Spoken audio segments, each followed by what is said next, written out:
The Leah Heilpan Show. Sponsored by Step Finance, your go-to DeFi portfolio manager on Solana. Luno, if you're just getting into Bitcoin, it's the perfect place to start. Hey guys, and welcome back to the Leah Heilpan Show. As you can see, we are here in beautiful Miami, and I have a very interesting guest. It is four-time kickboxing world champion, entrepreneur. I'm gonna go through the list, okay? Four-time kickboxing world champion, entrepreneur. He owns a bunch of casinos, made some, I don't know, like multi-millionaire. You introduce yourself better. I can't do it. Okay. Yeah, basically all the things you just said. Yeah, four-time kickboxing world champion. I guess I'll say I'm an entrepreneur, multi-millionaire, all-around nice guy. I agree, all-around nice guy. All-around nice guy. And yeah, we're here in Miami, so good to see you, young lady. Good to see you again. It's always good to see you. All right, let's go into this because this is going to be totally unfiltered. I have a bunch of topics that I want to go into. For context, we met about over a year ago, I think it was. Yeah, we've known each other a while. I've seen you out in the Twitter space, like taking over and flexing on them. I've seen your little videos, like is Bitcoin gonna go up or down, and you do well, and you're growing and that kind of thing. So we've known each other a while. Yeah. And ever since we met, I've had a bunch of questions, and I'm not gonna filter anything, no sugarcoat. So I want to jump straight into this. So you might hurt my feelings. Is that what you're saying? Basically, okay. Basically, that's what's gonna happen. You see that? People at home, you see? Don't let the pretty face fool you. She's out here to break my heart, hurt my feelings. So I've got to be careful here. Don't let the tough persona fool you. All around nice guy. All right, let's jump into this. So one of the biggest things that you're known for is women. And it's 9:30 in the morning. We're talking about chicks. We're talking about chicks. I'm happy to do it. Because look, one of the first things that really confused me about you when we met was the fact that you're not a one-woman man. Okay, that's not completely true. Explain. It's not completely true. I'm not saying I couldn't have and enjoy the company of a single female for eternity. I'm saying, my point is that, truthfully, if we remove all the garbage and the fairy tales, if men are true to their biology, no man is completely and utterly a one-woman man. That's my point. There's a societal expectation which has been placed upon humanity, and then we have a biological and evolutionary imperative, and the male evolutionary imperative is not to have one female. Now, there are some dudes out there who are going to disagree with me, but those are dudes, they got low testosterone, they're not the big G, they ain't got no money, they ain't nothing, right? That's different. But any man who's actually in a position of status, since the dawn of human time, every single king, every single sultan, all of them had more than one chick. That's actually the natural human state. So the point I was trying to make is, even though I am a man of God, and I try and keep myself close to Christ, right? Because I'm such a, we'll get to that. Because I'm such a nice guy. My point is, any man who has the means to attract or solicit the company of more than one female likely will enjoy the company of more than one female. Does that make sense? It doesn't. I respect it, no judgment. Okay. The confusion that I have is you're jet setting, right? You're here, you're there, and we'll get to that.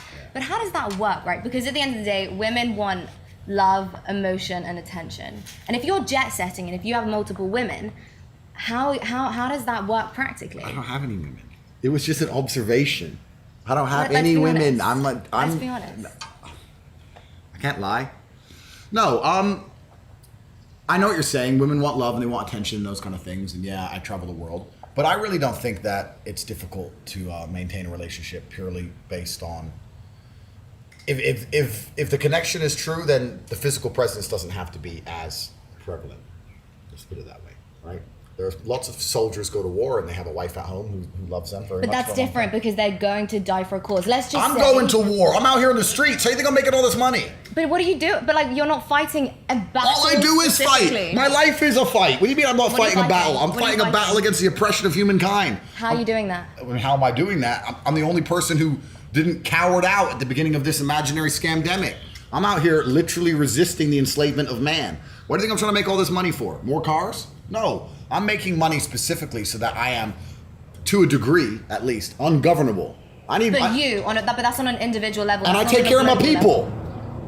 Which people? My people. So this is what I mean. It's not like I'm out here doing nothing. I'm out here on the streets. I gotta go to Miami. I gotta see you. Gotta get this done. From here, I gotta go to Dubai, make some more money. I'm running around the world. I'm doing very, very important things.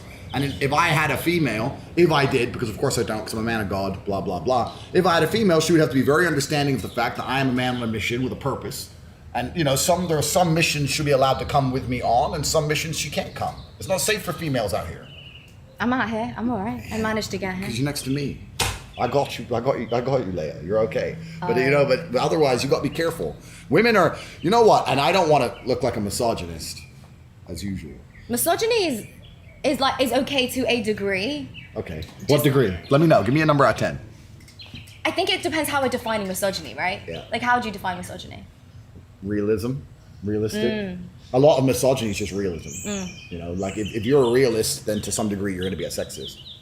But is that sexist or is that just being real, right? Because like if it's a fact, yeah, exactly. Then is that sexist? Exactly. So I personally, I don't like traveling the world with women. I think it's one of the most frustrating things a man can possibly do. Why? Okay, imagine you had to travel around the world and you had to take a 3-year-old with you. You'd be like, oh, now you got, where's my 3-year-old? Has it 8? I have to make sure they're safe. Got to bring all their stuff.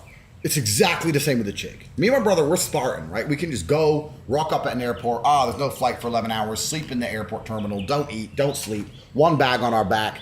Old school soldiers. We don't care. With a chick, it's all, I need food, I need water, where's my stuff? My case is 55 kilo. Oh, I forgot this foundation. I need to find this foundation. It's horrible. I do agree. Women, like if I haven't eaten, I'm not good. Yeah. So women are effectively children. And well, no. Yeah, we're not. No, so we're we just got different. there. No.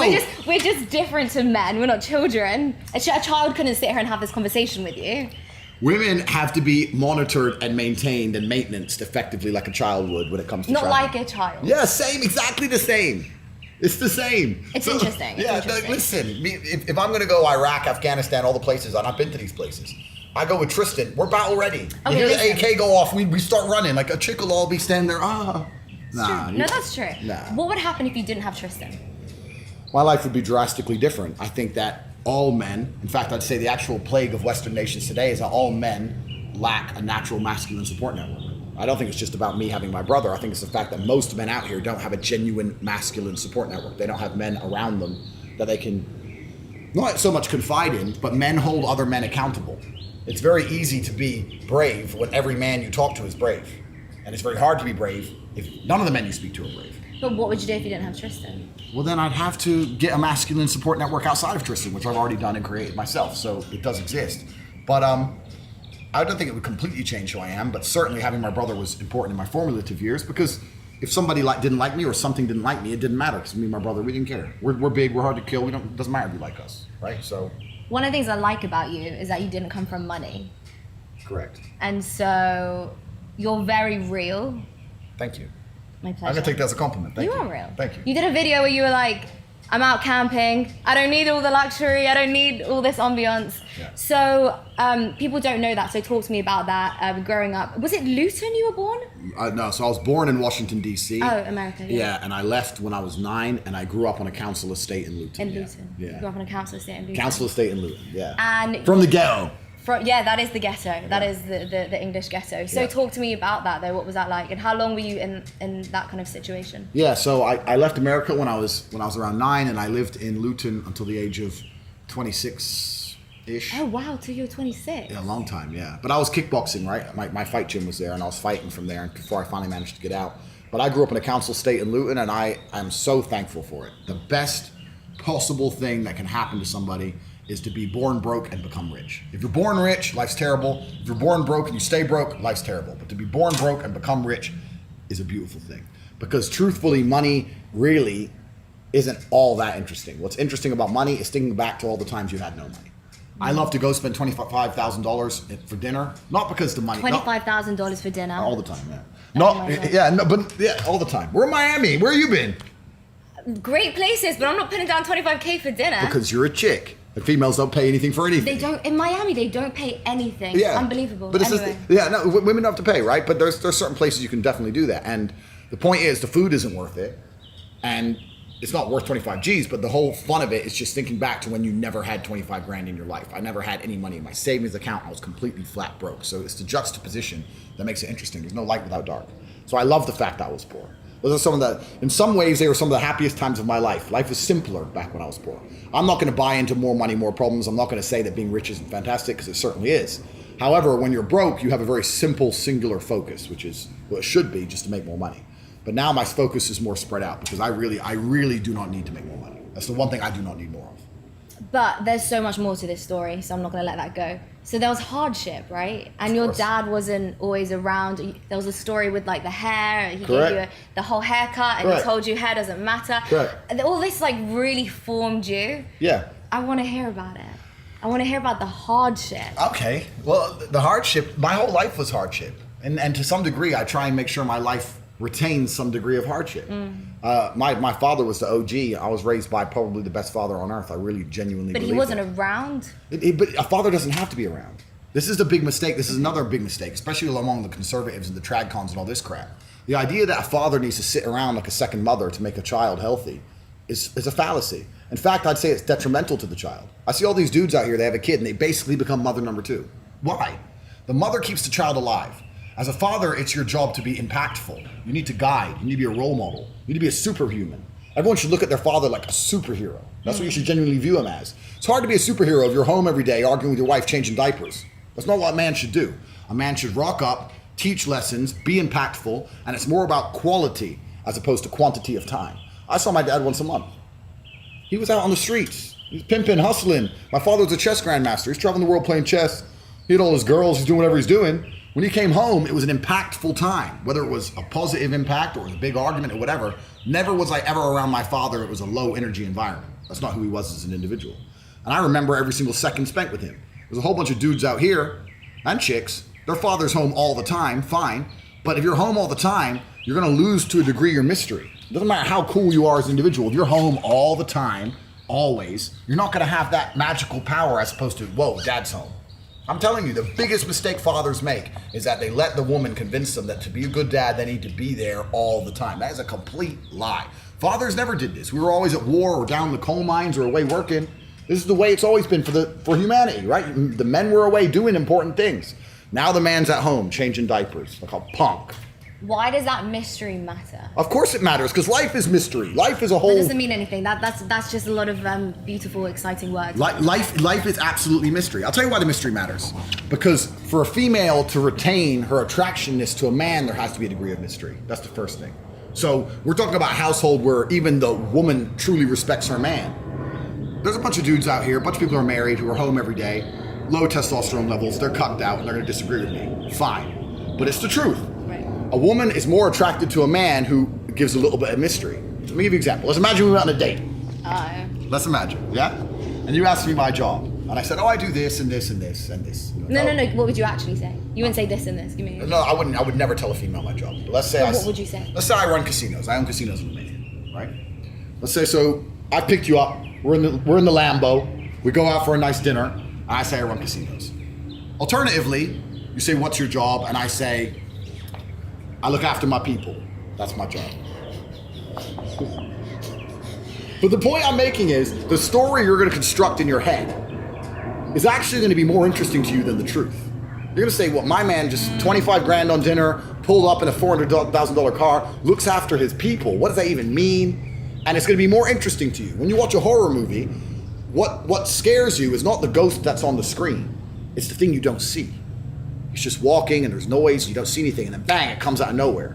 That's how human mind works. A degree of mystery is extremely intriguing to the human mind.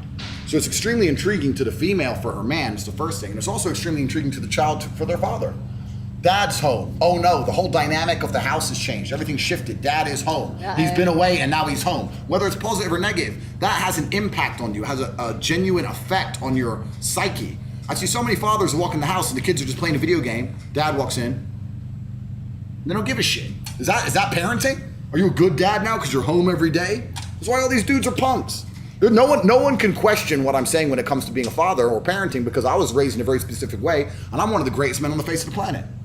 So I know it works. I'm the product of it, right? So if I had a son, it would be my duty to be out here, traveling the world, making money, having impact, being a fantastic individual. That is the primary focus of my existence, as opposed to sitting there with my boy all day, every day. I can come home every 2 weeks with a story. Boom. And he'll be like, Dad's the boss. It's like, yes, Dad is the boss. Is there a minimum or like a maximum? So for example, you said just come home every 2 weeks, your dad came home every month. Do you think there's an amount where you could be away too long?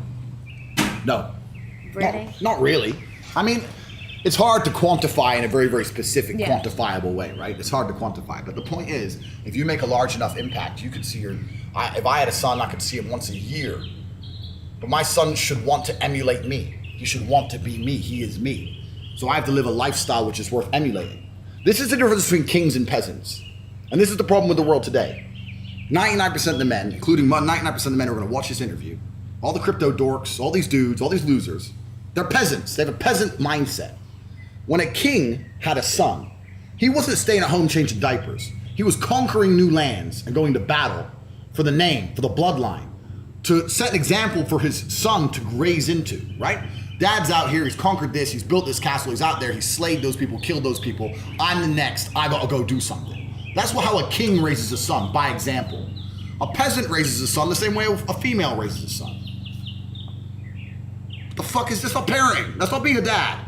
It's not being a dad. This is all new age garbage, and it's the femme-centric mindset, which is controlling men to the point where they can't be honest amongst themselves. And I'll tell you another thing, and this is a study that's been done. The higher your testosterone level, the lower your natural interest in babies. This is an actual study. I can imagine that. Yeah, it's a study. And what happens is when a man sits around a baby all the time, his testosterone level naturally decreases because it makes us more tolerant of the screaming, of the crying, woman's moaning. It's hard to be around all that crap when your testosterone level is high, right? So, especially as a man, if you decide to be a second mother, to some degree, you're chemically castrating yourself. You're losing your superpowers anyway. If you have a high testosterone level, you should want to see your children, you should love your children, you should protect your children. I'm not saying you shouldn't love them. I'm saying you should pick them up, have fun with them. Wow, love you so much, been 2 hours, I'm out, see ya. That's how a father raises kids. He doesn't sit there all day, every day. That's new age garbage. It's not real. But given what women want out of a relationship. Women don't know what they want. Ah, here we go. They don't. Women want things women think they want things and then they get them and they leave the dude. Women don't have a clue what they want. I want a guy who's sweet and sensitive and takes care of my needs and thinks about me, blah, blah, blah. They're all out there. None of you are with them. Why? Because women don't want that. Women don't actually want that. Women want to be with a man they respect. Women are only going to enjoy the time with and end up feeling in love with a man they genuinely respect. And unfortunately, to be respected, some of the qualities are detrimental to the overall relationship's, let's say, happiness. I know loads of women who are with a dude they hate, but they respect him. Like, he makes me so mad, but he is the G. And they stay with him, as opposed to the woman who's like, well, he's so nice to me, but and leaves. So women need to respect you as a man. How's a woman going to respect you as a man if no other girl wants you? How's a woman going to respect you as a man if you're putting her above all your boys? How's a woman going to respect you as a man if you're not here in the streets making money? How's a woman going to respect you as a man if you don't respect yourself or other men don't respect you? Respect is linked to fear. How's a woman going to respect you as a man if people don't fear you? There's a problem with all these dudes out here, all these dorks, man, especially in the crypto world. I'm saying crypto because you're a crypto girl, right? These nerds will make a little bit of money and wonder why their chick still leaves them because you're just a rich nerd now. You're still a dork. You can still raise your voice and nobody give a shit. I'll still run up on you and take everything you got. Like, you have to be a man worth respecting. And that's extremely difficult to do. And if you're going to do all those things, it's very, very hard to become a man worth respecting, sitting at home, changing diapers. And even if you just make money on your laptop, it's not enough. What is it? So what is enough? So other than not changing diapers and jet setting around the world, what is enough? You talk about being tall, muscular, you can shoot guns, all this stuff you talk about, right? Yeah. Some people aren't tall. Yeah. Naturally tall. What would you do if you weren't tall? All right. So firstly, let's accept something. God has favorites. Does he? He certainly does. Okay. And I'm one of them. As are you, my dear. Look at your nice, you. beautiful smile. Thank He you gave so it to you. much. God gave it to you, Yeah, right? So God does have favorites, but it's not even about that. For the longest period of human time, for a man to be respected, for him to even be admired by society on any level, to some degree, he had to be a warrior. That's what men did. We fought. Right. That's what men did. We fought. So if you're out here as a man and you have no battle in your life, no conquest in your life, no form of war in your life, then what you do then? And it doesn't have to be physical. Physical is the best example of it. Every woman wants a boxer or a cage fighter. Of course you do. Well, biologically, yes, because it means that, for me, everything is evolution, right? Completely. So it means that if, one day the government's coming, which they're coming, you want to know that he can physically protect you and the family, right? Exactly. So every woman wants a boxer or a cage fighter, but this is the testament to the problem of the modern world, right? Right. every single man watching this knows that women want fighters. Every single man watching this would love to be able to say he's a fighter, but 99% of the men watching this will not go fight because they are afraid. They're all cowards. They'll make up every excuse under the sun. Oh, I was busy with my Bitcoin. Oh, You're all a bunch of pussies. They are pussies, all of them. That's all they are. They're pussies. And women can smell that. So if you want to have a woman who truly respects you, you need to put yourself through war in some form. Now, what most men do is they avoid physical confrontation because they're cowards, and they start doing physical confrontation. This is why men are so obsessed with money, because it's a degree of conquest. We can no longer walk the earth and conquer land, right? It's not like the olden days where we could just walk around as the Romans and just chop somebody up and take their land. So now we conquer the land financially. This is why men will work so hard to be a CEO and give up his whole life just to be a CEO, because then he gets to feel like he's conquering something. Men have that innate desire for conquest. So that's the second best thing, I guess, is to get rich. I mean, it's not a bad thing to be rich, certainly not. But if someone were to say to me, look, you have to build the archetype of an individual, you have to build a man from the ground up, and he has to be respected by both men and women, he'd be a dude getting in the cage, kicking the shit out of people. And every man knows this, and every man can do it. But they're all just pussies. We suffer from modern society, and all of its problems suffers from the fact that we are plagued by monumental cowardice amongst the male population. All men are cowards. They're cowards. It's literally mind-blowing to me, the level of cowardice we're forced to endure. Everyone's a pussy. Everybody. Why though? Why? Because they've been deliberately designed to be pussies. The femme-centric systems has deliberately installed frames in their mind. Which femme-centric systems? Every single system is femme-centric. That's quite interesting, because there's obviously the idea that we have this patriarchy, which I don't believe in, but now you're literally saying it's the complete opposite. Oh, it's absolutely. We have a matriarchy of the system. Oh, completely. Name a system which doesn't favor the female. Every court of law, the justice system, the legal systems, it all favors the system. It all favors the female. Even men, we biologically are designed to favor the female. I'm telling you, if you're a police officer and you turn up and a woman's crying, you instantly, to a degree, think, oh, this guy might be. There's a degree of guilt, because we are designed to protect females. Is how we feel, right? So all the systems are femme-centric. And the culture is femme-centric. Everything we just talked about, a man, how he's supposed to raise a kid, that's going to be mind-blowing to some people. And they're going to think, this guy's crazy. I should be at home changing diapers. Bro, you're supposed to be a warrior. You're supposed to be a warrior. You're at home changing diapers? Okay, so there's this meme, which is, bear with me, what is it, like, strong men create, strong men create good times create weak men create bad times. Correct. And so on and so on. Correct. Are the strongest men of history, were they at home changing diapers? Did their wife tell them they weren't allowed out? Because we have a kid and I need help, or was he out there getting shit done? And this is the point. So a lot of the things I say, people may disagree with them. People may say, I don't like the idea of that. Even some women may sit there and go, oh, that's wrong. There's a whole bunch of beta males who are going to try and pretend it's not true. But it's the absolute reality of Earth. It's the absolute reality of Earth. It's the truth, right? And it's very, very hard to be a man worthy of respect if you're going to stick to these femme-centric systems. We're suffering from monumental cowardice on every level. The entire male population, from the complete bottom to the absolute top, is corrupted by cowardice. Let's talk about something you mentioned earlier, the scam. Sure. You guys know what we're talking about. I don't want to raise any red flags here, protecting the good old algorithm. Sure. So you have some interesting views on that. You, as soon as everything started and everything was shutting down, picking my words very carefully, you started running, basically, you and your brother. Correct. So I hold the record, and I will state this here publicly. I am sure I hold the record for the quickest reaction to the lockdown, because there's a lot of people now who understand that the things we were told were not necessarily true. It took them a while. What is not true about what's going on right now? All of it. Can you be more specific? The danger factor, the number of people who are affected by it, the reactions that we take and how they should have a positive effect, everything. It's all a psyop. Every single level of the entire, I'm trying to be careful with my words, every single level of the entire environment is corrupted. Because we live in a world now where everything is corrupted. I was saying this to someone the other day. There is nothing fair or just about the world anymore. Every single system, from the police to the judges to the governments, the tax, even the World Health Organization, even the doctors, all of it is corrupt. Head to toe, all of it is corrupted, all of it.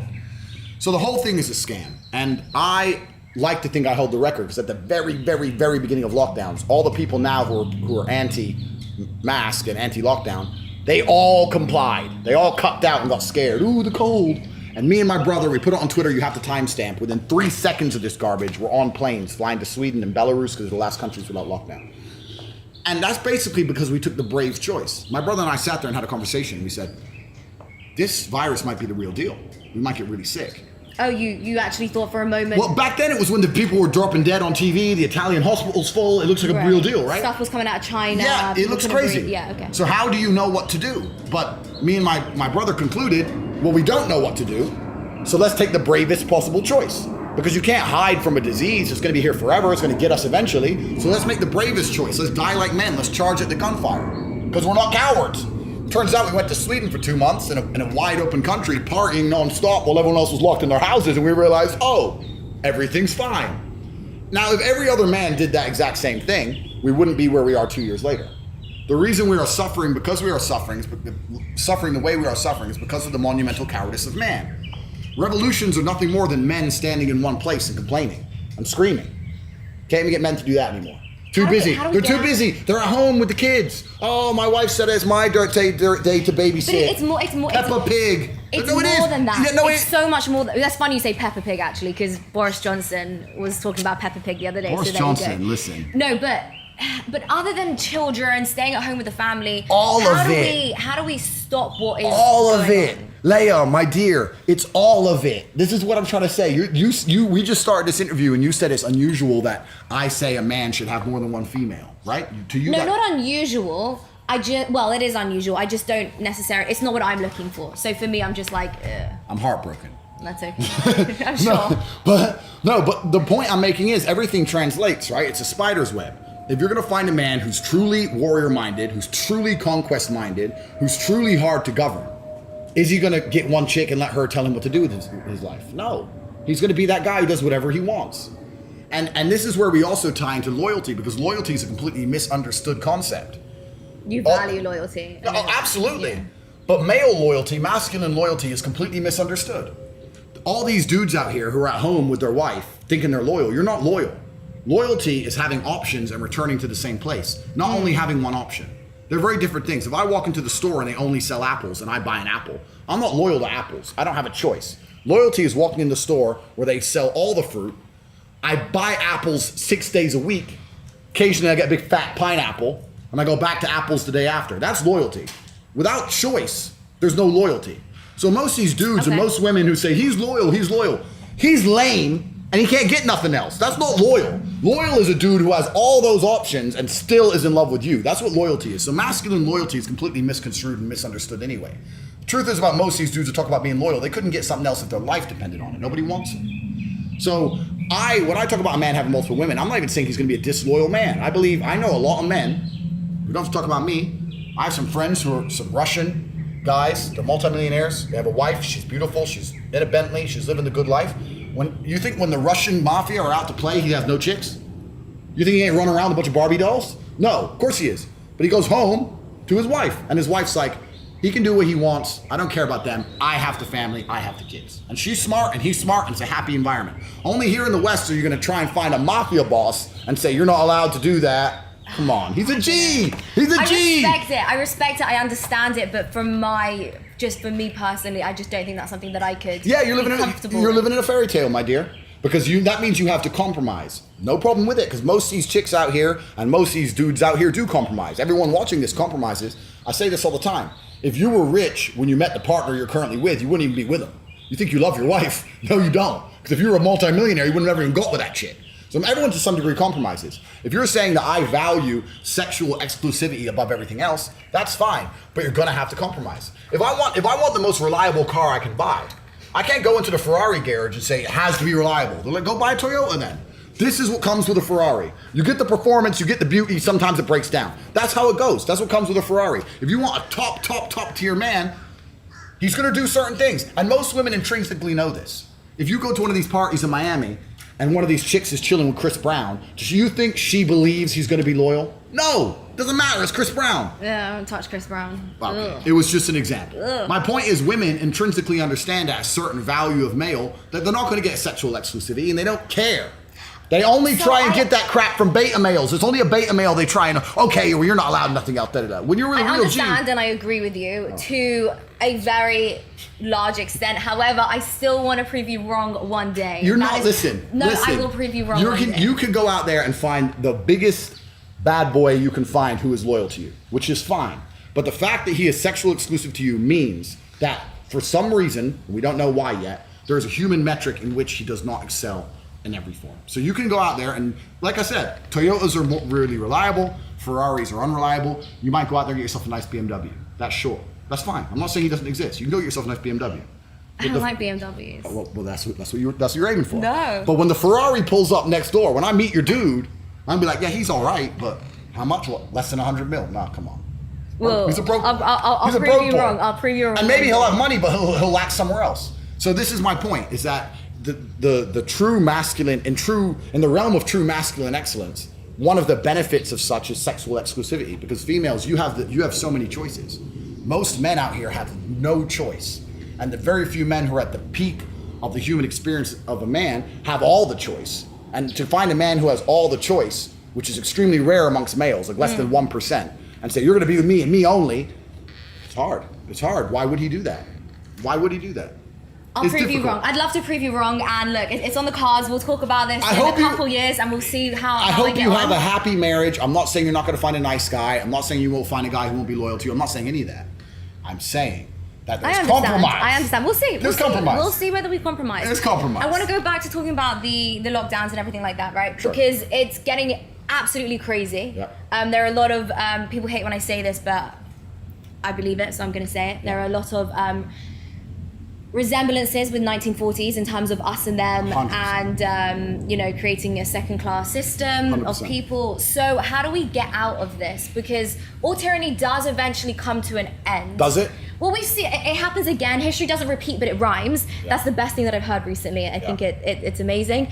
But how do we then come out of it? I'm not saying in 100 years we're not going to go back into it, but I'll be dead. Yeah. You'll be dead. Yeah.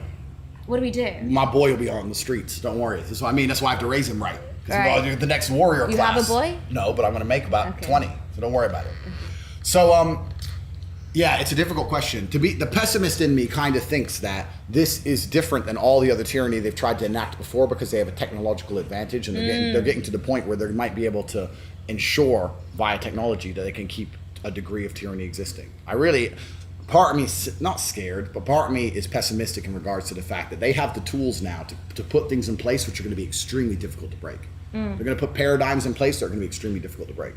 I've lost all faith in humanity. I didn't have much before this, and now I've lost it all. Like really, genuinely. And the biggest mental shift for me has been, before all this crap, it was the BLM riots and Trump and all this stuff, and everyone was screaming all cops are bad, and I'm like, no, come on, we need the police, law enforcement, da-da. I'm gonna change sides. All cops are bad. Why are you enforcing this crap? Yeah. It's insane. The police are out here, the ones actually cracking skulls. It's amazing that a very few elite can tell another select group of the slaves to go and enact tyranny upon the other group of the slaves, and they're gonna obey. Like, this could all end overnight if the police would wake up and say, no, that's not fair, but they won't do it. So all cops are bad. So I've lost faith in the law enforcement systems. I've lost faith in the judicial system. I've lost faith in governments to the point where I sold all my real estate. Did you? Yeah. I refuse to even hold real estate under a government. I hate them so much. Every single one of them. I can't stand any of them. They're all corrupt from head to toe. You think you own a house? Oh, you own that house, right? Go piss off the IRS. Tell me how long you own the house. Some cops are going to turn up with a piece of paper and you're out. You don't own anything. The whole thing's a scam. The whole system's a scam. And you're talking about how it's going to end. I don't know. I don't know how it's going to end. My answer to all of this is the organization that I control and run, the War Room. What we do in our organization is we try very, very hard. We prepare people to be adaptable. So in regards to their finances, in regards to getting multiple passports, that kind of thing. Because Darwin said it. It's not the strongest that survives, it's the most adaptable that survives. We're here in Miami right now, right? If Miami locks down, I'll bounce. I'm that guy. I can live anywhere. I can go to Tokyo tomorrow, live for the rest of my life.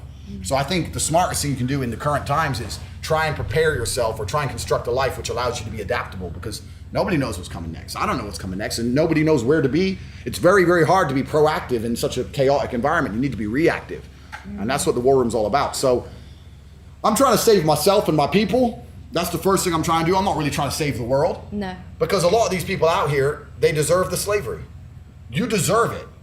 Listen, at the beginning of this crap, when I saw all the masculine influencers on Twitter, the whole manosphere, everything, when I saw them all be pussies, everyone, you all deserve slavery. Oh, now you've changed your mind. Now you're anti-mask. You think I forgot? I look stupid. Elephants never forget, right? And it's easy to be brave now. The sentiment has changed. That's not being brave. That's just going with the flow. The bravery was required at the beginning. When me and my brother were getting arrested in Germany for refusing to wear masks, you were at home tweeting pro-mask. All these losers, all of them, all the conservative, all the right-wing, all the masculine, you were all cowards. All of you, and you all deserve the slavery which is going to be bestowed upon you. If I had tweeted something pro-mask, I would be issuing a public apology each week. I'm sorry for the fact that I aided in the enslavement of man by believing the propaganda machine. I apologize. Yeah. I was part of the problem. These guys aren't even sorry. They're just gonna sit there and start now changing it and tweeting anti-mask and thinking that nobody notices. You're the reason we fucking got here. I lost respect for so many people. So many people I actually respected. I lost respect for all of them. No warrior blood. Cowards. How are you gonna roll next to me, be my boy, if you're gonna fall for propaganda programming? Yeah. How are you gonna go to war together? How are you gonna go to war? How are we gonna sit in a police interview if you fall for propaganda programming? Listen, police can arrest me today. If they come in and say your brother said this, I'm like, no, he did not. Yeah. Shut up. But with you pussies, I might be thinking maybe he was pro-mask last week. All you men are cowards. Most of the people out here deserve the slavery. And I really do think that there's going to be a social split, even worse than before, in regards to the rich and the poor. What's going to happen is you're going to have people who have absolute freedom and people who have complete, I think it's going to be polarized. It's going to get worse than ever. Yeah. Have-nots and have-yots. And I'm on the right side of the equation. So worst case, I'll be in my jet doing my thing. So worst case, I know I'm okay. And I just have a duty to protect the bloodline. But man, I don't want to be pessimistic or nothing, but when the rally call came at the beginning of the battle, I stood there by myself. Me and Tristan are standing there like, where is everybody else? And you can, I don't need to name names. Anyone who's on Twitter, every single masculine account you can think of, all the big strong men, the red pill, alpha, all the conservatives, all cowards. All of them. You can go through their accounts and see all of them cock out, pussies, all of them. It's crazy. And that's how we got here. So what can I do? I'm just one man, Leia. I know I have these superhuman powers. I know I look like that guy, but even I have limits to my abilities, baby. There's only so much I can do. I think you're totally right. What we're gonna see is like the middle class just gone, right? Completely. It's gonna be the absolute freedom. Have-nots and have-yots. Have-nots and have-yots. There you go. I want to be part of the have-yots. That's the goal. You will be. You will be. Don't worry. So you spoke about getting rid of all your real estate. Yeah. And I understand that, and I really understand the pessimism you have and the like the deep hatred towards the system. I understand it. Yeah. You said something really funny actually a few years ago. You said to me when you had nothing and you were living in America, they couldn't help you. But as soon as you left, the IRS knew how to get hold of you. Oh yeah, they knew how to call you. Oh yeah. They know how to find your ass when you owe them money. Yeah. But it's never, like if they owe you money, it takes months and months and months to turn up, if ever, right? Yeah. But if you owe them money, it's like, woohoo, you better pay us. The whole thing's a scam. It's like the entire financial system, which we can discuss at length. Yeah. Our entire financial system is designed to steal wealth from the poor and just turn it into numbers on the screen of the rich. Destruction by design. Yeah, the whole thing is corrupt. And when you understand the system, you understand that the system is rigged to a point where most people do not stand a chance to ever win. So let's talk about this. In what way is it rigged? It's rigged because, and we can go down the economics of it all. Yeah. But my very basic premise of it is that there's a whole bunch of people out here who are effectively slaves. And when you're a slave if you have a job in any form, effectively. Some slaves are better paid than others, but most people are slaves. In the days of slavery, what would happen is the slave masters would use control and aggression and influence to convince you to do work for free. So what they could do is they could get work out of you with something that they can generate from the sky, right? They can be aggressive from the sky, influence from the sky, a couple bullets are cheap, whatever it took, and they could get your labor. Now we have the exact same thing, but they just use fiat. They use fiat money. If the people in charge of the world can print unlimited amounts of said thing, and you'll give up your life for certain amounts of said thing, then they own you. They control you. Oh, you need $100 to do this. Print. Off you go, slave. It doesn't matter. It's not real. So who cares? So the entire world's a slavery system to some degree. Maybe you can make enough of those dollars and buy your freedom, as I have, right? But in general, it's a slave system. And anyone who's out here who still believes, because it seems to be there are some people who still believe in like saving up and save my money, and if I'm really diligent and I get a mortgage and in 28 years I might own the property. Man, it's a trap. All of it is a trap. Have you ever met a rich person, asked them how they got rich, and they said saving? No. No. This is the biggest. Sleeping floors. I worked so hard. I sleep so many floors. And I saved it. And I didn't have that morning coffee, you know? Oh, complete lie. And everything they teach you about financial literacy is a lie. Everything they teach you about wealth creation is a lie. Everything they teach you about what you're supposed to do with your money and how you're supposed to think is a lie. They get your ass in debt at the very, very beginning. So how did you realize all this? How did you realize all this? God has his favorites. No, how did you realize all God this? has his favorites. God can instill potential into an individual, but doesn't mean that the individual is going to fulfill that potential. Something in the environment has to happen. I operate with divine purpose. Absolutely not. So how did you realize all this? I just, I've always my entire life. So my father was a chess grandmaster. I was a chess player. So at the age of 5, I was Indiana State chess champion. And when I was 8, I was on my way to becoming a FEDE master. So I was one of those child chess geniuses. I never actually ended up becoming a chess master because we moved to England. My father stayed in America, blah, blah, blah. But I've always been good pretty good at analyzing the chessboard. And even from a very, very young age, I just understood, and I don't know exactly where I got it from. I understood the world is a scam, all of it. I was walking to school one day, walking to college, sixth form, with my 4 friends, and a Ferrari went past. And I was like, bro, how do we get one of them? He's like, oh, don't know. I said, what do you mean don't know? Doesn't it bother you? He has 400 grand for a car. Doesn't that anger you that he has 400 G's for a car and our parents are broke or on a council estate? They're like, I guess. That's the average man. Like the average man has no fire inside of him. I'm 16. I couldn't sleep for 3 days because I saw a Rari. I was like, I want a Rari. I want one. Yeah. Now I have 4. Right? So this only is 4? Only 4, but I have 22 cars as a whole. So only 22? Only 22. Sorry. I'm sorry. No one for every year you're born. I hope you meet a rich man one day later. But this is the exact point, right? So I always had the fire inside of me, and what happened is, growing up in Luton especially, all the Asian boys who are driving these fast cars, when you go to a petrol station 3 in the morning and a Lambo and a Rari pull up, you know they're dealing drugs. Yeah. You don't look at them and go, he worked hard in school. No he way. Got that A. No, exactly. So I always had an intrinsic understanding that the only way to truly get rich is to break the system in some degree. So when I was going to school and the school was trying to purport the system, they're trying to convince me that the system is the best way to have a successful life, I was sitting there going, but everyone's living the life I want broke the system. I don't believe in any of this. The final straw for me is I actually did very, very good in my A-levels. I was supposed to go to university. I got an A in business after only 3 of the 5 tests because I aced every single one. I did this advanced test, this distinction, got a distinction in this, and I was offered free university in the UK in Ascot. Wait. Oh, in Ascot. Ascot for business. It was free. So cool, I get to go to uni for free because I'm such a clever motherfucker. Good. So, but then they asked me to do a personal statement. Oh, I hated that. Yeah. So did I. So I'm like, personal statement, you already said yes to me for free. And who's going to read this? Hi, my name's Andrew. I like to kickbox. Who cares? Like, you've already said yes to me. So it's during tutor class. I'm arguing with my tutor saying, well, I don't need to do a personal statement. They already said yes to me. Then she's like, everyone has to do one. I said, no one's going to read this junk. She's like, everyone has to do one. I said, you know what? I won't go then. That's how stubborn I was. My mom went crazy. You threw away free university over a personal statement. You could have just wrote one. You could have done it. I was like, listen, I'm going to be a kickboxing champion. Don't worry about it. Right? So when stuff doesn't make sense and you're doing things for no reason. But there was a reason. The reason to me was that was the personal statement. Doing a personal statement doesn't make sense. Of course. Right. And I saw that as a genuine infringement. That was oppression.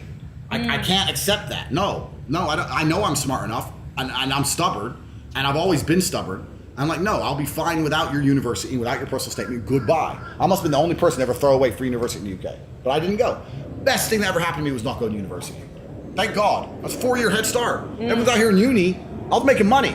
I started off with a really basic, boring job. I was carrying boxes of ice in a fish market. You know, I wasn't doing anything elaborate, but at least I was working. At least I was getting up at 5 in the morning, running to work, working all day, running to the fight gym, fighting all night, running home. This is what I respect. This. I didn't have a car. Yeah. My family didn't have a car, right? It was literally just run. I used to run 9 miles a day to get places. I had to get places. I just run.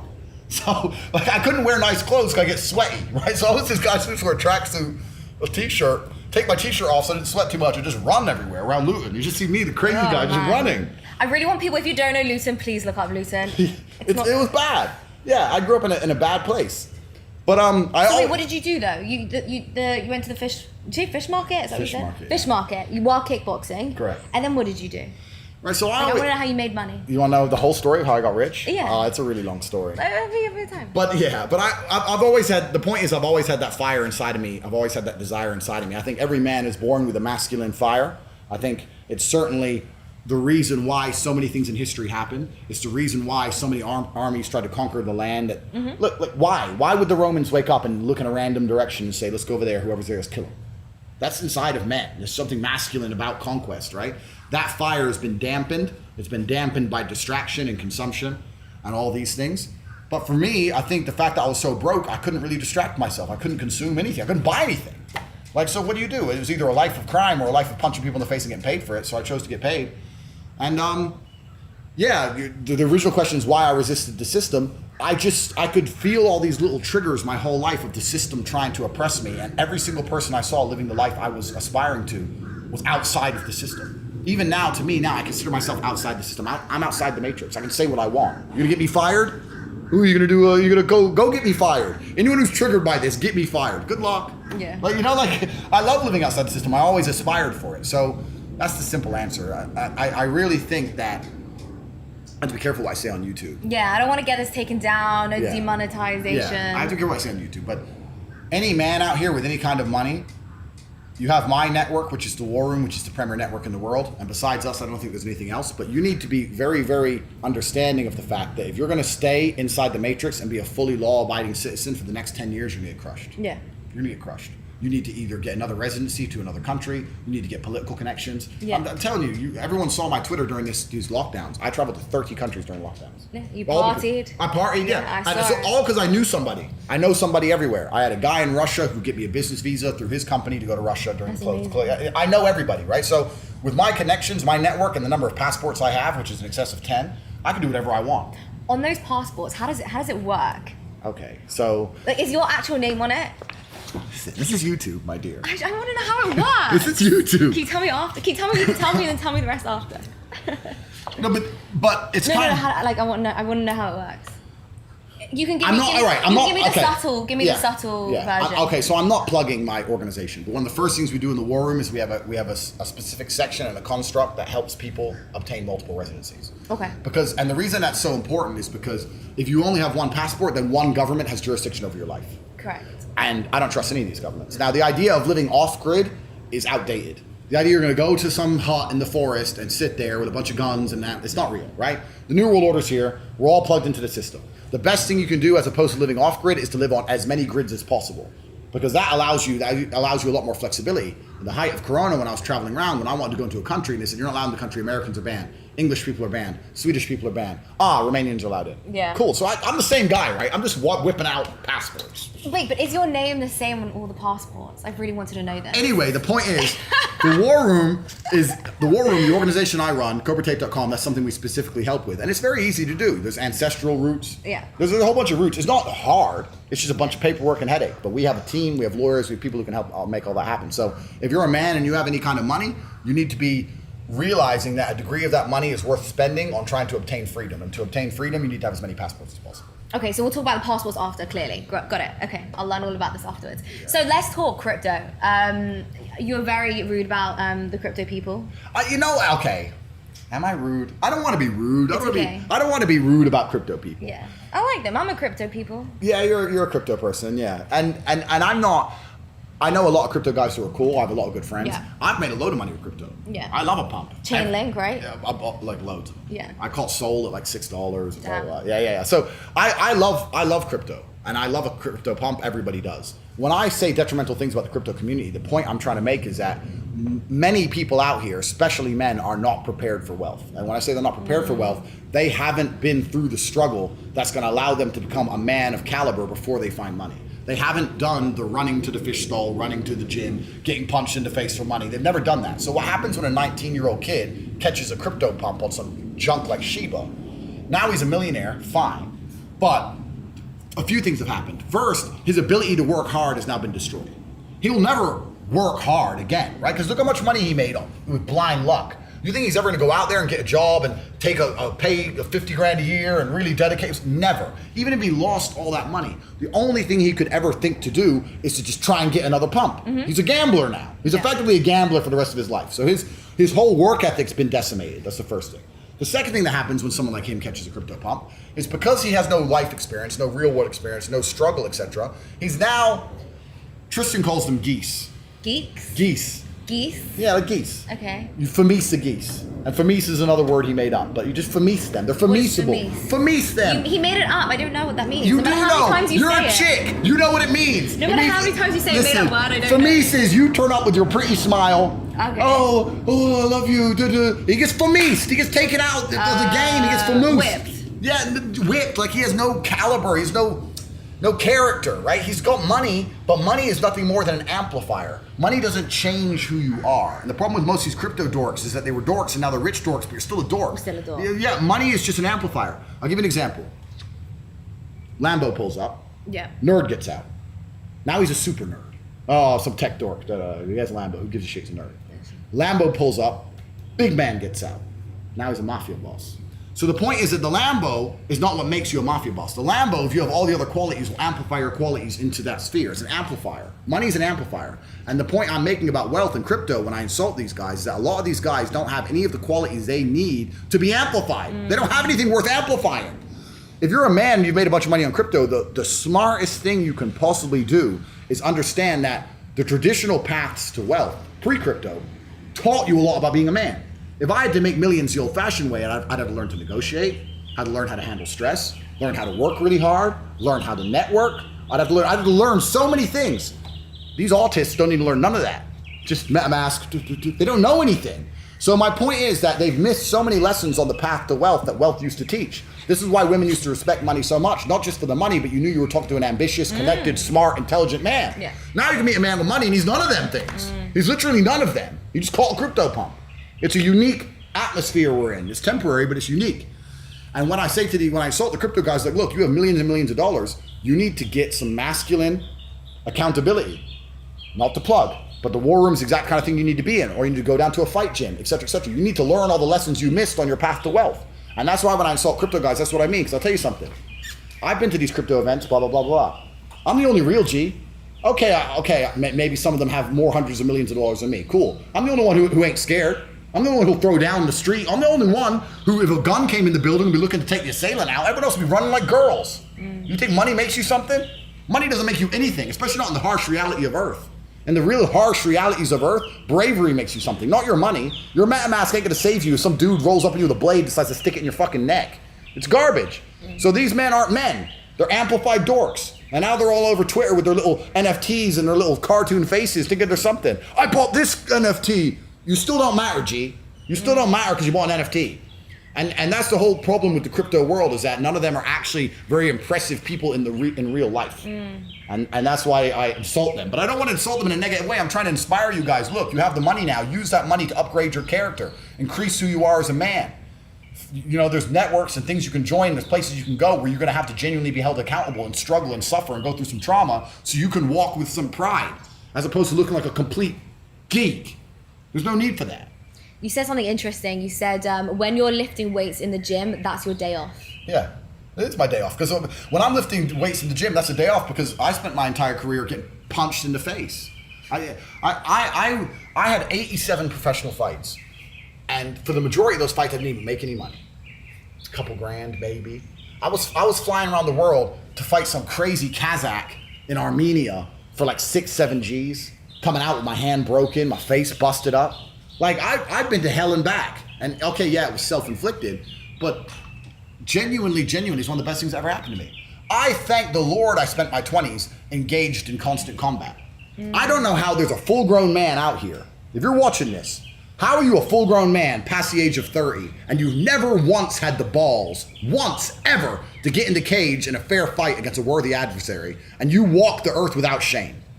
I'd be ashamed as a man if I spent my entire 20s, the height of my masculine powers, the height of my ability, and never once did I have the balls to go and meet somebody in fair combat. Ever once.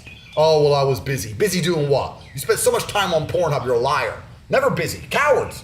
All cowards. And the crypto community is man, I'm telling you, I go to some of these crypto things, I look around, just say you're all just so famoosable. I could Aikido everybody in this fucking room, no one could even stop me, it'd be a bloodbath.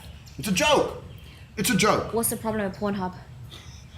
Well, I don't want to get into a side career I used to run, I don't go down that path. But the problem with Pornhub, I'm not one of them anti-porn dudes. I know that conservatives are, whatever. I don't really care. But like everything in life, if it's consuming your mind and consuming your thoughts, then you have an issue. And this is the world we live in now. There's a whole bunch of these crypto dudes, especially, who can't even attract a female with all their money. Isn't that crazy? They have all the money in the world. I think it was you that said something interesting. I can't remember who it was, but someone said it doesn't matter how much money a man has, because women still fall in love with men that are broke. Completely. No, and also, you know what the biggest thing about money with girls is? Because people have this idea that money is going to help you get girls. Let me explain how money and girls works. Tell us. I'll tell you. And I'll let you know if you're right. I'm right, baby. Let's go. Women love spontaneity. That's the first thing. Money facilitates. Women love fun. Money facilitates. Women love a man who's respected. Money facilitates. So money can help with certain of the things that women find attractive. It's very rare, unless she's a hooker or a gold digger, that women are very, very interested in the actual number of how much money you have or spend. But what women don't want is you lacking the ability to be spontaneous, or lacking the ability to be respected because you're broke, or to feel like she has FOMO, she's missing out on doing certain things, she can't go certain places that her friends go because you're broke. She doesn't want that, right? So it's not the money in and of itself that attracts her. It's the certain options that it gives you as a man that she can find more attractive. I think that's the biggest thing about it. But here's the thing about money most people don't understand, is that for the most beautiful women on earth, the reason they don't really respect your money is every guy they talk to has money. You're never going to go on a date with a broke dude. So every single place you go, you don't pay. So do you actually care how much money that guy really has or how much the dinner really was? Not really, it was just dinner. So the point is that money is not enough to get a beautiful woman. It's enough to qualify you to try. Because she ain't going to go with a broke dude. And she's going to go with one of 10 dudes she can go with, and they all have enough money. Maybe one is more, one is less, but they all have enough money to give her the basic things she wants: bit dinner, bit fun, holiday, blah, blah, blah. So it just qualifies you to try. So if money is all you have and you have absolutely no other qualities, you're going to lose to the dude who has money and the other stuff. That's the game. Money's like having arms. Like a chick's not going to get with you just for having big arms. But if she's going to get with a dude, she probably wants a dude to have some arms. It's one of them. It's like, I'm going to get with you just for money, but I don't want to get with a broke guy. So like, women don't really think about money that way. They're just like, well, every guy I go on a date with is rich. Right. And men lie, especially rich men. And there's a man with $1 million who'll say he has 10. Girl doesn't know. You know what I mean? Like, it's very rare you get someone like me with so much quantifiable wealth. But like, I have a fucking $6 million car, Bugatti, all this kind of thing. So with me, it's hard to lie, right? But there's a whole bunch of guys out here who can catch a 400 grand pump. They can convince a girl he's a multimillionaire for years. I can confirm there's a caterer in the kitchen. Yeah, I got a caterer. That blew my mind. Why? I gotta eat. I walked in to go to the bathroom, and then there's this guy just cooking and all this beautiful fruit and. Of course, I've got to eat. I see it. This is what I told you. I'm a man of God. I don't have a woman in my life. I got to eat. I hire a catering company. But no. But the point I'm making is that these dudes think if I get money, I'll get a chick. No, you won't, because you'll get money, and then the chick you're after is still going to be dating athletes, superstars. All these dudes, they have money too, bro. You think your bored ape is going to impress her?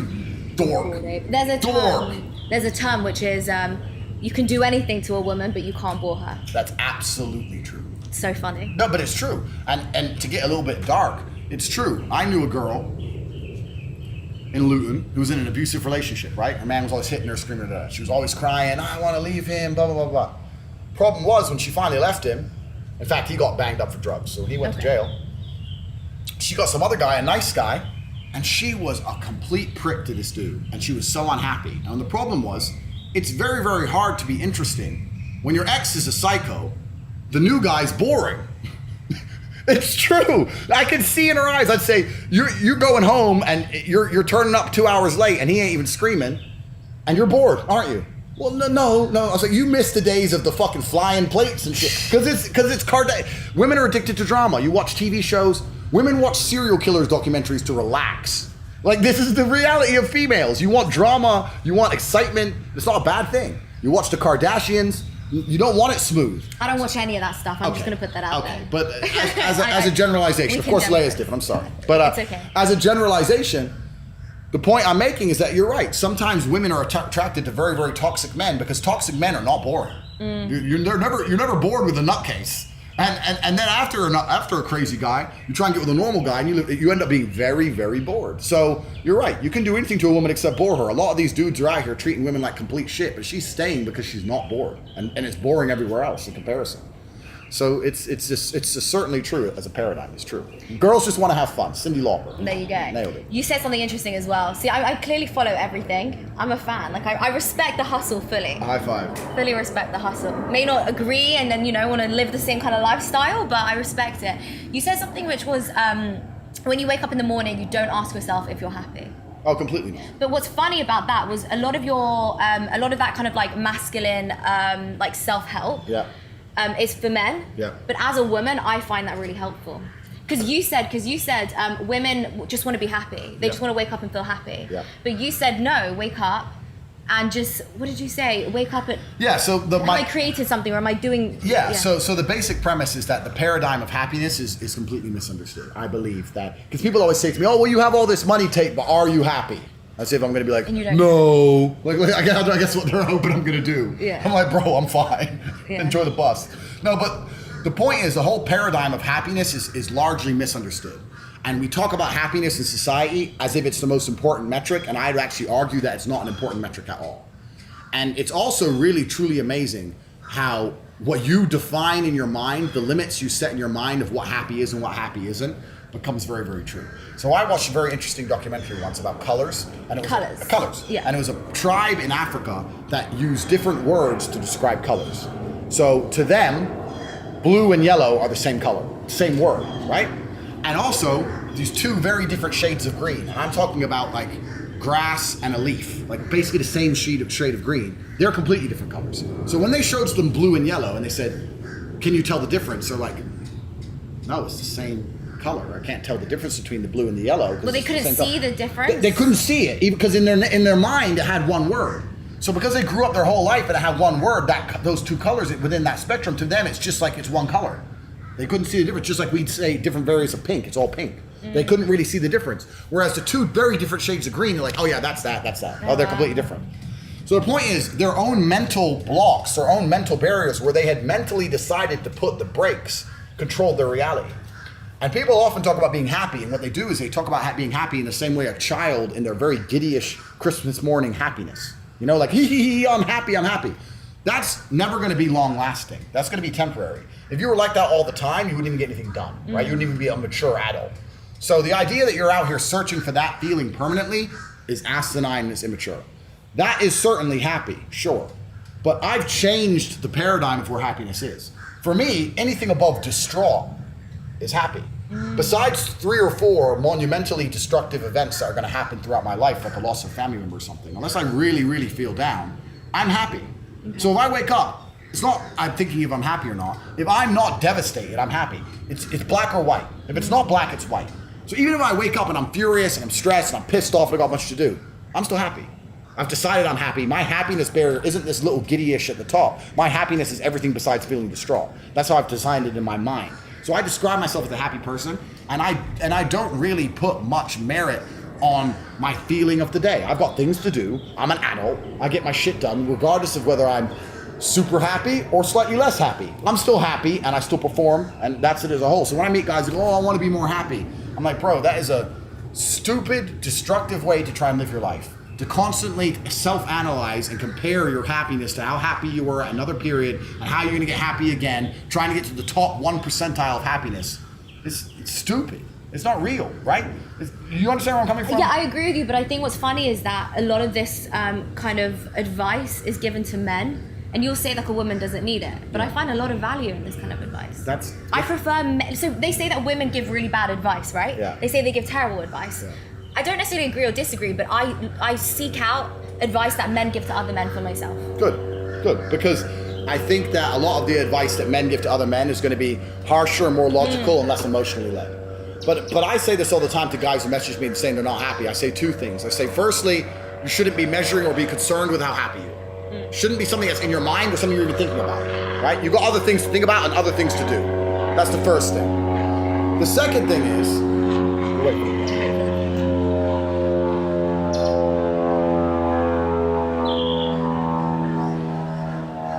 So So the first thing, the fact that you will sit there and self-analyze yourself to determine how happy you are out of a score of 100 is already a mental failure. That's a failure.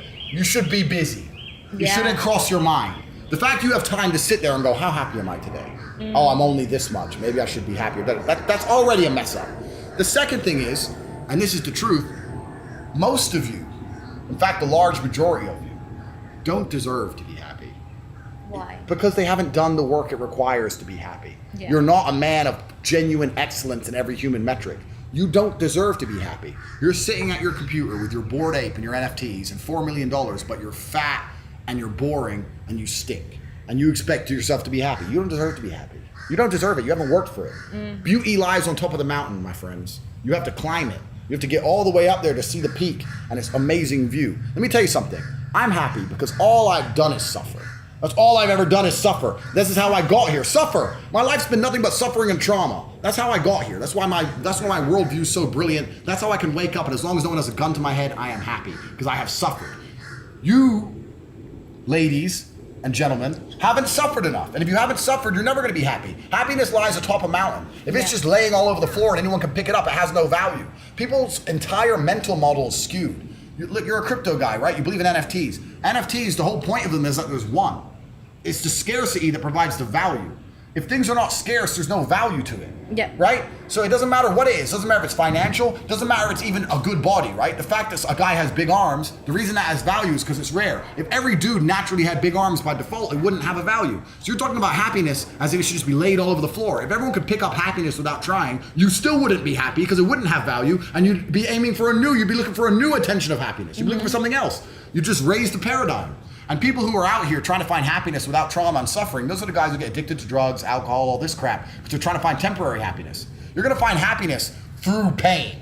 That's where happiness comes from as a man. And I know you say you take some of my advice, et cetera, et cetera. I love male advice. Yeah, perfect. But it's the struggle that adds the value to things. The reason I'm going to love my cars so much is because I had nothing. And now I have them. Walked 9 miles. I walked 9 miles. Now I get to do it in a Lambo. It's beautiful. If I was born into money and was just given a Lambo for my birthday, I wouldn't even appreciate it. Yeah. That's the reality. So most of you men out here don't even deserve happiness. You come to me talking about happiness you don't deserve. And you know you don't deserve it because you're a coward and you're lazy and you're weak. You don't deserve happiness. It's good you're unhappy. That's your own mind telling you you need to do more. Because if you were genuinely making an impact on the world and exerting your entire masculine force out into the universe, if you were genuinely doing that, you'd find happiness. So if you're sitting there feeling depressed, it's because you know you're lazy. You know you're not working very hard. I don't want to rant on your podcast. No, it's good. I'm enjoying it. It really is just like the whole idea that like good doesn't exist without evil, right? So Completely. Good doesn't exist without bad. Yin and yang. 100%. Yin and yang, light and dark. We don't want to feel, what's the exact saying? We all love the sun, we don't want to see the rain, but you can't have a rain. I've not heard this I saying. can't remember. We all love the sun, we don't want to feel any pain, but you can't have a rainbow without a little rain. Something like that. But no, this is as old as human time, right? And the whole people, especially men, if you have this paradigm in your mind that you should just be happy by default without trying, without working, without any kind of struggle, without any negatives in your life, and you're just going to be a happy person and you're always just going to be laughing and giggling in the top 1%, that's asimine. It's not real, and it's a stupid mentality to have. I don't care how happy you are. You have work to do. If any man comes to me and he's looking for guidance, I say, I don't really care how happy you are because you're fat. You got work to do. Come talk to me when you have a six-pack. Otherwise, I don't care. You have too much to get done to be talking about happiness. Most of you men out here have so much to get done before you talk about happiness. It's amazing to me how little work the majority of people out here are doing. You're a full-grown man living in a transitionary period of humanity where the entire financial system is broken and trillions of dollars are created from the sky, and you don't have a single million? You don't have one? They're everywhere. Like, how are you gonna be a full-grown man and not be a millionaire? Like, are you dumb? How many, just to go off on a side bit, how many millions are too many millions? Because when we met in London, something that I haven't forgotten, which I thought was hilarious, was you and your brother said to me, look, 20 million is good, right? I don't think you need more than 20 million in life. If we have 22 million, we have an emergency meeting and we sit down and say, how can we blow those 2 million? Yeah, completely. So no, I think 20 we've raised the bar. 20, I thought it was funny. 20 to 30 million is enough, right? Anything above that, I believe the money no longer has value and it's better to spend it on a human experience. That's what I believe. Because If you have 30 million or 40 million, your life's not going to change. If you have 30 million or 100 million, your life's not going to change. Your life's the same. So I'd rather just spunk all that money on human experience and amazing things and try to get the best out of the physical world we live in. That's what I personally believe in. So that's enough to survive. But it also depends. There's some people who are out here. I see a lot of crypto guys and a lot of other people. They're talking about generational wealth. I'm going to save my Bitcoin. That they really want their children to be rich. I don't want my kids to be rich. That's another mindset I have. I really want to die taking most of my money with me. I do not want rich children. Really? Absolutely I agree not. with that, but what do you, I understand why it's obvious, but in terms of your money, what would you do with it?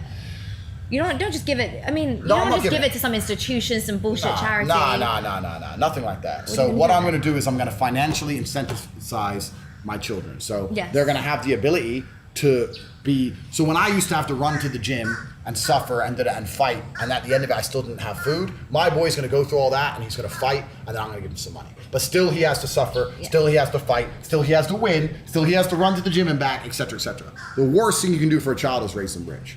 And so that's the worst thing you can possibly ever do. So I have no interest in that whole generational wealth crap. But I find it. But you do want to build generational wealth. You just don't want them to have an easy life. You want them to. You don't want them to suffer exactly how you did. I want them to suffer. I want them to suffer a lot. A lot. Yeah, but maybe in a slightly different way. Right. But I'm going to make sure they go through a lot of pain because what makes them man. It's what makes them a character, right? It's extremely important.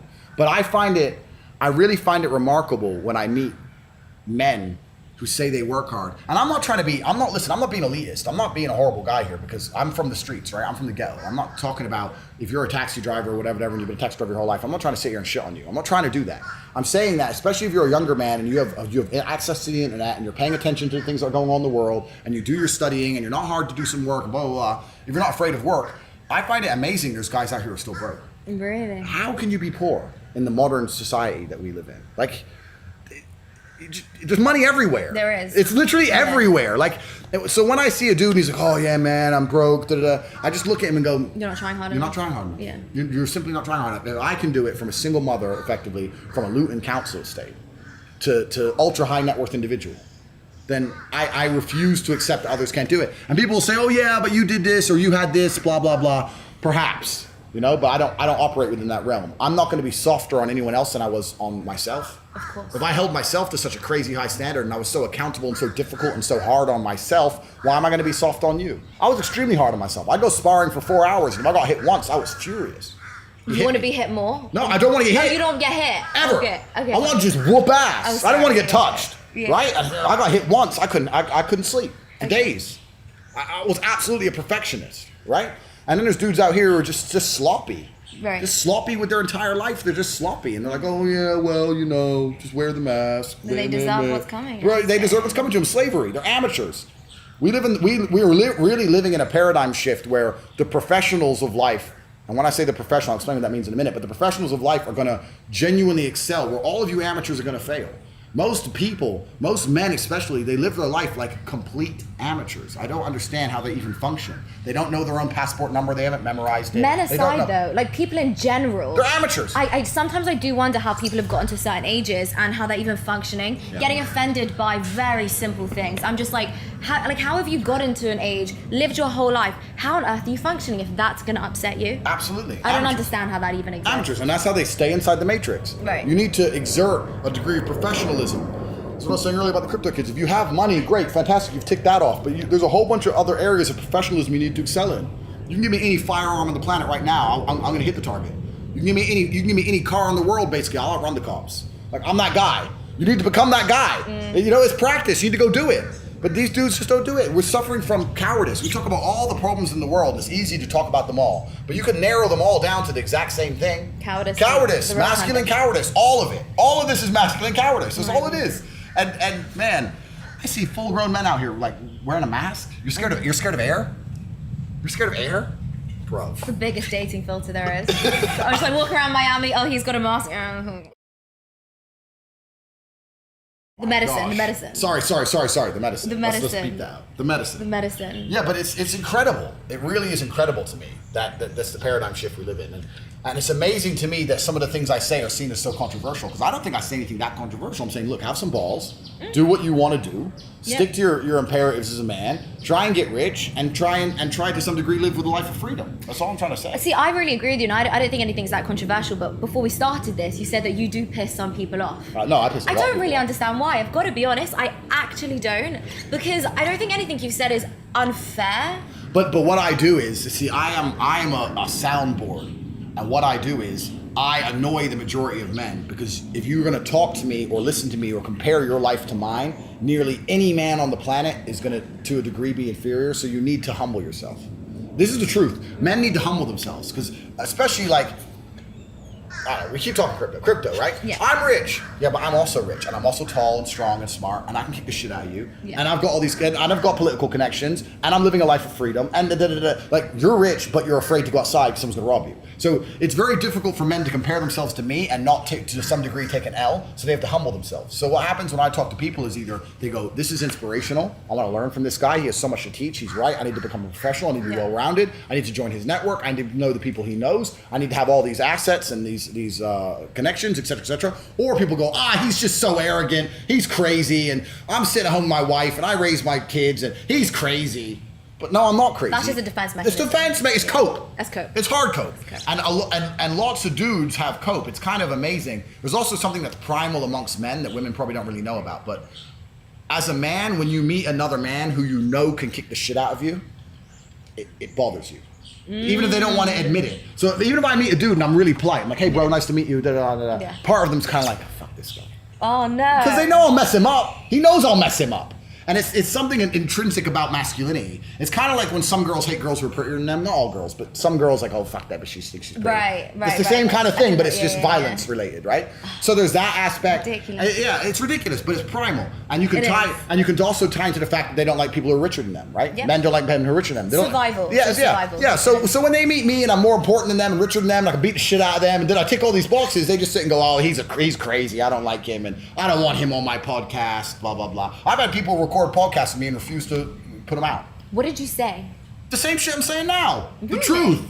The truth. You weren't like more like inappropriate or harsher or? Not really. Because I don't think you said anything too bad.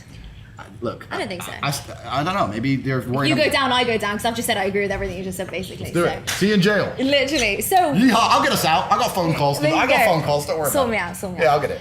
So, okay, what is the final goal then? Because every day you're always like, every day I'm hustling, every day I'm surviving. You don't take a day, you do take days off, but it's not like a day off, right? Yeah. Like we said earlier, even lifting weights is your day off, Correct. right? Like for me, lifting weights is lifting weights. It's not a day off. So, what's the final goal? Like, where do you see yourself in like 20 years? That's a good question. And I believe I have a duty to protect the bloodline.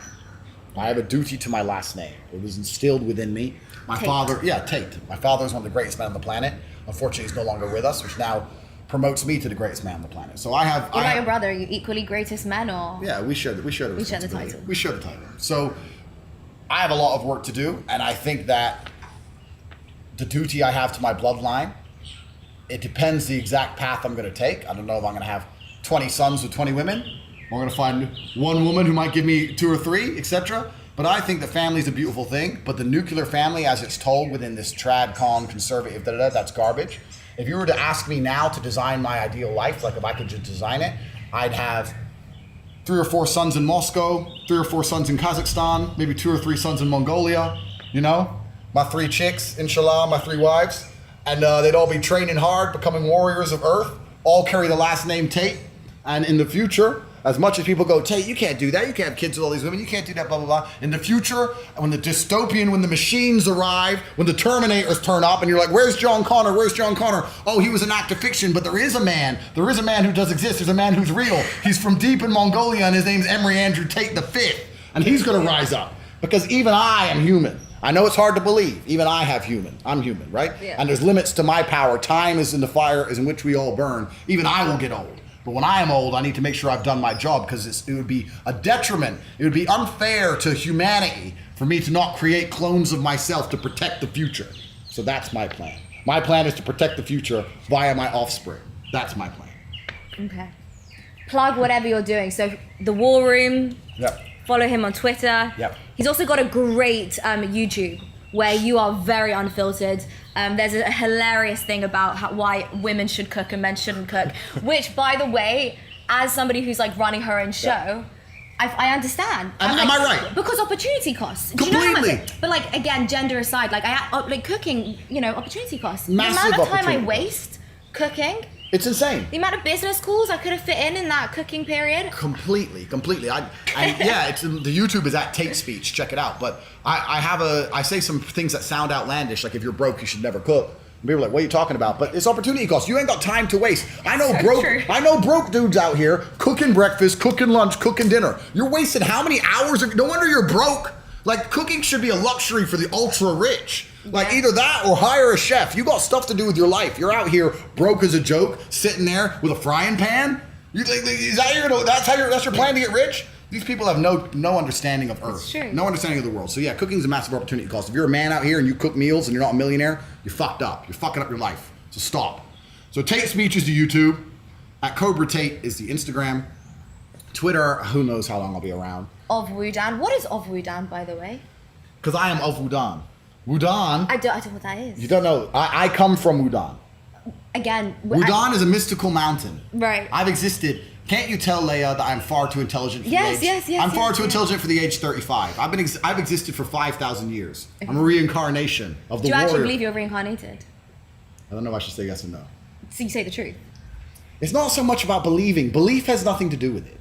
It has nothing to do with belief. Okay. The fact is that I am the last of the warrior class. And whatever occupies me, whatever inspires me to act in the way I act, right? You say I don't have divine purpose. I say divine purpose. Whatever it is, it's ancient. Okay. Right? And for 5,000 years, whatever fire is inside of my soul has wandered the forests of Wudan in battle against evil. I understand. The ninja shogunate. You understand? Understood, yeah. Okay. So, all right. Following. So there was in ancient times, there was a ninja spirit which is engaging against the evil samurai, and that is the spirit which is inside of me today.